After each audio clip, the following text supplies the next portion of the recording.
Today in Future Pro Goaltending, I wanted to talk about breakaways. And breakaways, huge momentum swings, take your team to the playoffs, get your team beaten out of the playoffs, win a game, lose a game.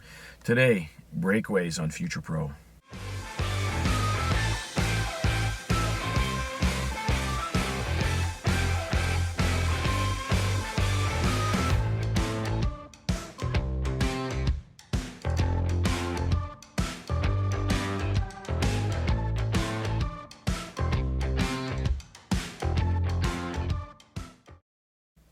The first thing to understand about breakaways is guys can do one of two things. They can either shoot or they can deke. Now, if they shoot, they got 5 places to score on you. Top corners, bottom corners, and 5-hole. Gives them 5 ways to beat you. If they deke, they only got 2, left or right.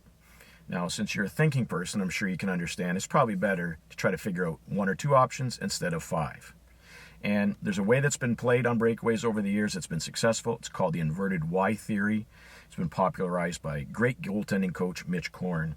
And it's important for us to understand why we do it and how we want to get the advantage over the shooter on a breakaway. So let's dive in to what happens on a breakaway. First thing, if a guy shoots and he has those 5 targets, you have to understand that people like Sidney Crosby can shoot a backhand at 75 miles an hour. So if you're going to be the type of goalie that stays deep and hope you can stop those type of guys with your reflexes, not going to happen when you play with high-end guys. So what we do on a breakaway, as soon as we recognize it in progress, step out to challenge. 5 feet, 6 feet, 8 feet out in front of the crease, all depending on your speed, your skating ability, and your backwards explosiveness. And the reason we come out like that is to do one thing. We want the shooter to look at the net and say, you know what, the goalie's challenging. There's likely no way I'm going to be able to score with the shot. So now the goalie's got an advantage. With that initial challenge, you can force the guy into deke mode. It lets you lay off of fakes because anything that looks like a shot, quite frankly, is probably a fake at that point. When you have that initial challenge, he's likely got a deke. And if you don't back in too soon and you can hold that initial angle, you're going to have a great chance to stop the breakaway.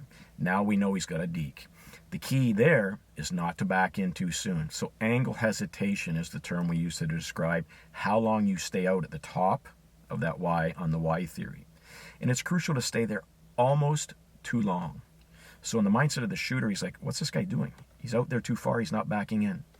And if you refer back to Andrei Vasilevsky at the All-Star Skills Competition, the Breakaway Challenge, he played it textbook. He waited.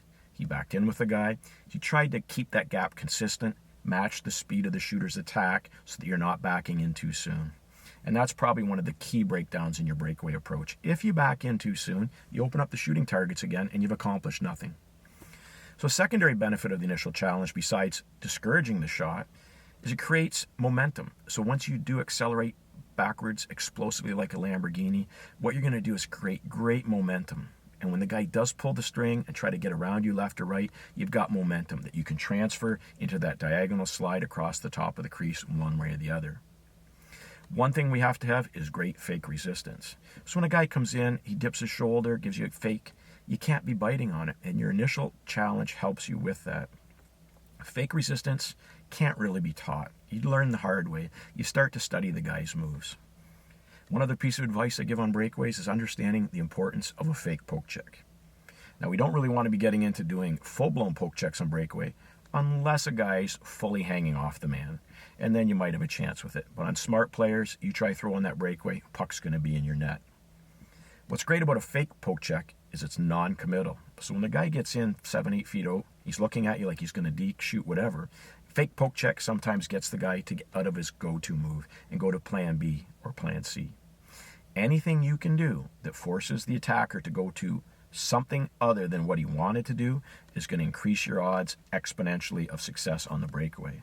If you let him come in and do what exactly he wanted to do, and he's had success in the past, you're likely going to be having a face-off at center ice.